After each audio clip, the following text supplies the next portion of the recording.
Hey guys, it's me, Mari-lyn, and today I'm going to show you how to make fudge. And this is going to be Christmas themed because it's December.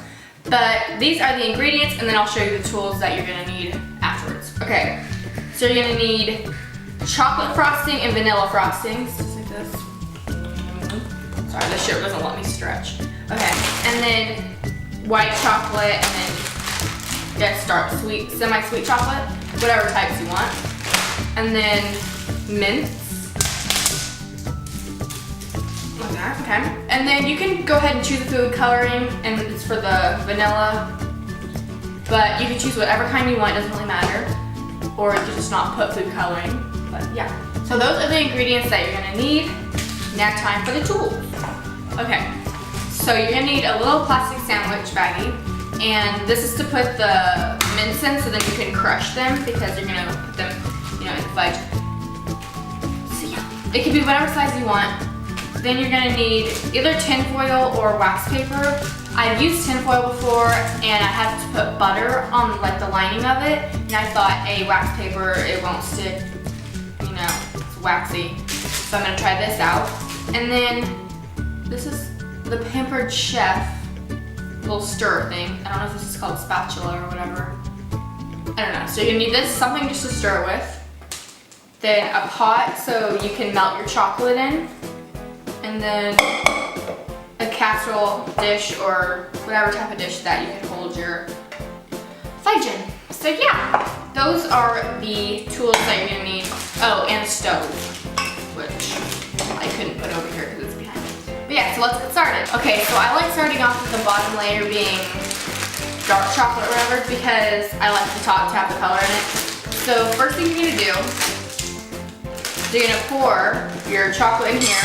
You can do a little at a time, or I just do half the bag first and then the other half after the rest is already been melted. And you're gonna put this on your stove and you're gonna warm it up, make it melt, okay? Okay, so once you put that on your stove, you gotta make sure you watch it when it's on low, so it's okay. But you're gonna need your spatula to go ahead and stir it in, make sure it doesn't burn. Okay, so I finished melting the chocolate, and this is basically what it looks like. I don't know if you can see that, but it's just regular old melted chocolate. After that's melted, you're gonna put the chocolate frosting in to it, and then mix it up. That's what it looks like. You're gonna put this into your pot and then melt it with the chocolate. Okay, so this is how it looks like once it's melted. It looks gross, but it smells super good. Okay, so when that's over there, you're gonna get your wax paper, and you're gonna measure out the casserole dish or whatever dish you're using, and then if I don't want to go with scissors, strip it like so.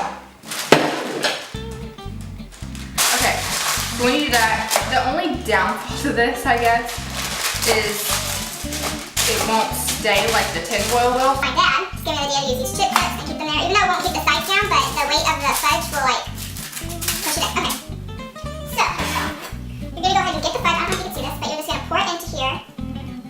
Like so. It looks a little nasty. Should we get it all in there? So then I'm just gonna go ahead and smooth it down around. All right, then I'm just gonna get a spoon, or you can get whatever you have, get the excess off, or you can just lick it right off, but I'm gonna lick out the bowl. So I'm gonna go ahead and put this in the refrigerator. Okay, so after I went ahead and cleaned these, I'm gonna put my white chocolate chips into here and basically repeat the process. This is the white chocolate chips. I can get everything my hands wet.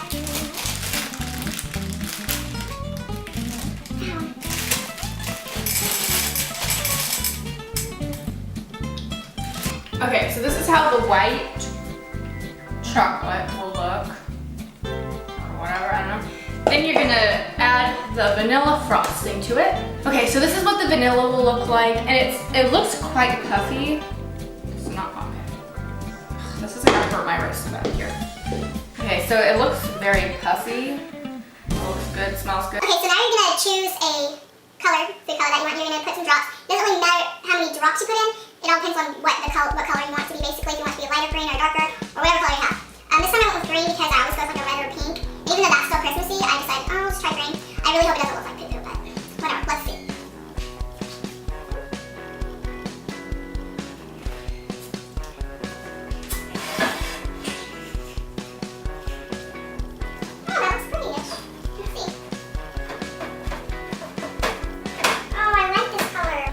Okay, so I put about 4 drops in here, and I really like this color. It looks like toothpaste though, but it looks kind of pretty though. I don't know if you can see it. What's that? It's very light. It's like a minty green color. Precious. Okay, so now you're gonna go ahead and get your baggie and all your mints, and you're gonna put the mints into your bag.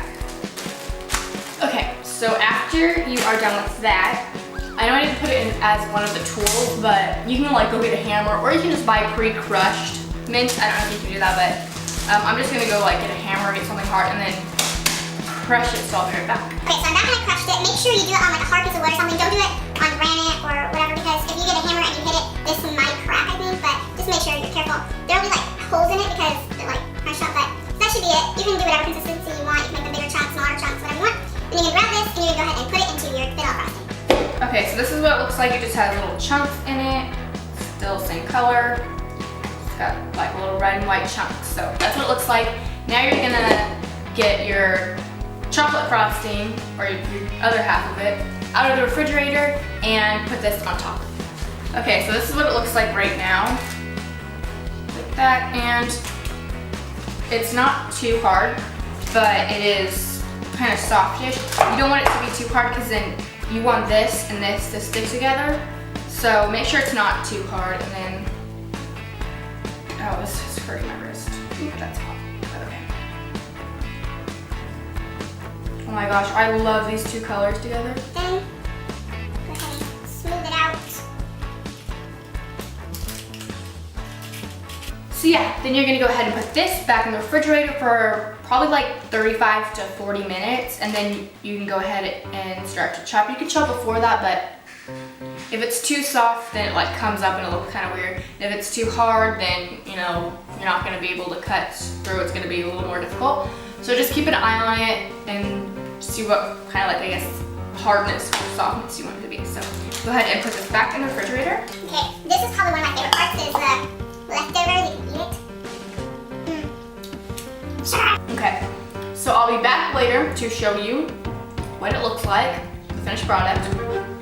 So go ahead and chillax, sit down, eat all this yumminess, and then I'll be back to show you what it looks like. So this is what it looks like after it's been in the refrigerator for about 35 minutes. So now I'm just gonna get a knife, and I'm gonna cut it into squares. You can cut it into like whatever you want, but I'm just gonna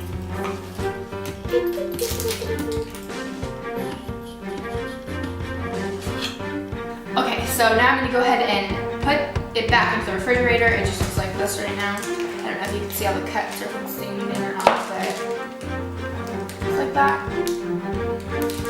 Back in the refrigerator for another 15 to 20 minutes, just so it's completely solid all the way through. And then I'll show you the finished look. Okay guys, so this is the finished product of what it looks like after it's been in. So, I know plants. So easy because it just comes right off of that. Okay guys, so this is the finished product. And I couldn't really put it all back together because I ate a piece and then it got all crazy, but it is super delicious. I'm gonna have another one. I love it. Now I can't really talk, but. Okay, so this is the finished product. It tastes delicious. I so recommend you guys to do this. And you can bring it to school, give it to your friends or whatever you want. And just make it for your family. And I hope you guys give this a thumbs up, like, subscribe. So yeah, bye.